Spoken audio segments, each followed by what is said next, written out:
আসসালামু আলাইকুম। যে বড় বড় মাছগুলো দেখতেছেন, এই মাছগুলো এই যে মাছের খামার থেকে ধরা হয়েছে। বিশাল বড় খামার, এই খামার থেকে আনা হয়েছে। এই যে দেখতে পাচ্ছেন জেলেরা মাছ ধরতেছে, এখান থেকেই এই ধরা মাছগুলো আনা হয়েছে। এই যে রুই মাছগুলো দেখতে পাচ্ছেন, জীবিত মাছগুলো আনা হয়েছে। এখানে প্রায় 12-13 কেজির মতো মাছ হবে।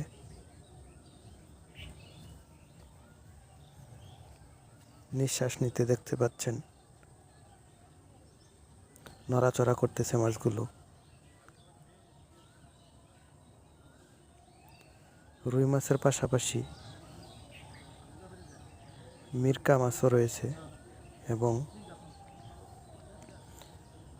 একটি কার্ফু মাছ রয়েছে।